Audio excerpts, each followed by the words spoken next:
Hello guys, welcome back to my channel best knowledge. Today is my topic hernia. तो आज का जो chart रहने वाला है हर्निया का रहेगा कि जो एक नॉर्मल हर्निया किस टाइप का होता है और हाइड्रल हर्निया किस टाइप का होता है। अगर हर्निया में कोई जैसे कोई प्रॉब्लम आ जाती है तो वो किस टाइप में क्या क्या प्रॉब्लम क्या क्या मतलब कॉजेज रहते हैं, प्रिवेंशंस, डायग्नोसिस पूरी डिटेल में आप लोग से मैं शेयर करूँगी।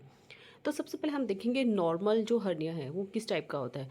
जैसे कि इसमें है लोअर इसोफिगल्स, नीचे नेक्स्ट आ जाता है डायफ्राम, नेक्स्ट है इसे ईसोफेगस। जो फर्स्ट में आपको जो ट्यूब बनी दिखाई दे रही है ये ईसोफेगस है।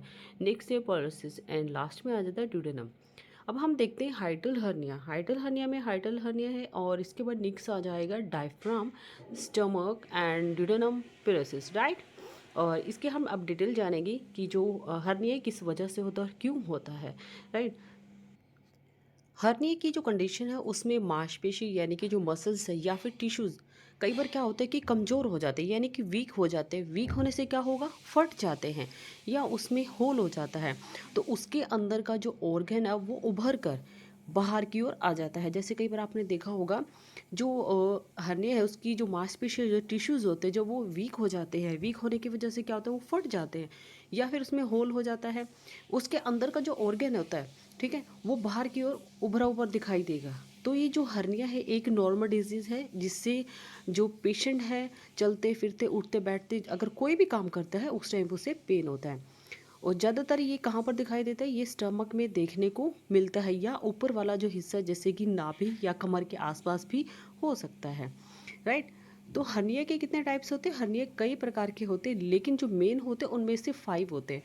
जैसे कि फर्स्ट है इंक्विनल हर्निया। इंक्विनल हर्निया सबसे एक नॉर्मल टाइप का हर्निया है और ये लगभग 70% हर्निया की जो इंक्विनल हर्निया होता है। और इसमें इस कंडीशन में स्टमक के निचले वाला जो हिस्सा होता है उसकी जो लेयर होती है वहाँ पर छेद हो जाता है और उस हिस्से की जो आंत है वो बाहर की ओर आ जाती है।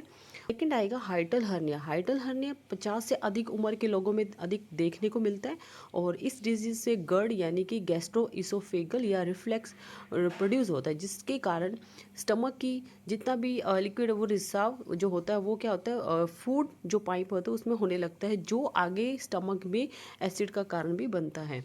थर्ड नेक्स्ट आएगा umbilical hernia. Umbilical hernia 6 month से कम उम्र के बच्चों में हो सकता है और इस डिजीज़ की कंडीशन में आंत का जो उभार है पेट की इंटरनली लेयर के थ्रू से नाभि के पास पहुंच जाता है और जब बच्चा रोता है तो अम्बिकल हर्निया के उभार को नाभि के पास देखा जा सकता है, राइट। जो ये अम्बिकल हर्निया है एक ऐसा हर्निया है जो स्टमक की मसल्स मजबूत होने पर अपने आप ही ठीक हो जाता है। अगर वीक होगा तो प्रॉब्लम होगी हर्निया की। अगर अगर स्ट्रोंग है मांसपेशियाँ तो कोई भी प्रॉब्लम नहीं होती है। अगर बच्चे की एज 1 साल होने के बाद अम्बिकल हर्निया ठीक नहीं होता तब डॉक्टर से आपको कंसल्ट कर लेना चाहिए। नेक्स्ट है इंसिजनल हर्निया। ये क्या होते हैं, स्टमक में सर्जरी होने के बाद इंसिजनल हर्निया का ज़्यादा खतरा बना रहता है, अधिक होता है वैसे तो।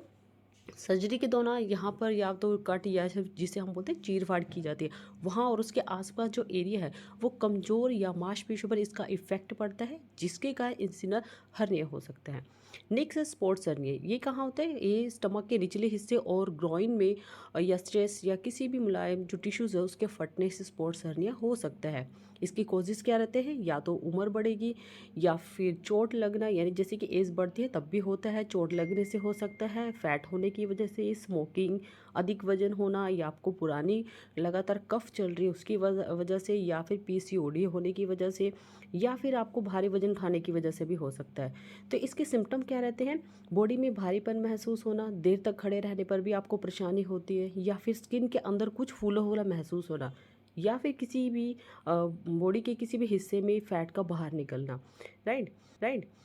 इसके बाद आएगा डायग्नोसिस। डायग्नोसिस में अल्ट्रासाउंड किया जाएगा, सीटी स्कैन, एमआरआई, एंडोस्कोपी की जाएगी। ये का जो ट्रीटमेंट है वो सर्जरी से ही ठीक होता है। अगर बच्चे का मसल्स अगर स्ट्रोंग है तो हर्निया की ट्रीटमेंट की ज़रूरत नहीं होती क्योंकि अपने आप कई बार ठीक हो जाता है। अगर मसल्स वीक हैं तो हर्निया के लिए ट्रीटमेंट सर्जरी ही रहता है। तो आज का हमारा टॉपिक है हर्निया। हर्निया क्या है, इसके कॉजेज़, ट्रीटमेंट एंड प्रिवेंशंस क्या क्या रहते हैं और डायग्नोस। तो आज मैंने आप लोगों को पूरी डिटेल में डिस्कस किया और इसका जो क्वेश्चन पेपर है चाइल्ड हेल्थ नर्सिंग में हर्निया का क्वेश्चन पेपर रिपीट हुआ है तो उसका भी आंसर आप लोगों को इस वीडियो में मिल गया है। अगर आपको मेरी वीडियो पसंद आए तो प्लीज़ इस वीडियो को लाइक, शेयर एंड सब्सक्राइब जरूर कीजिए and thank you for watching my video.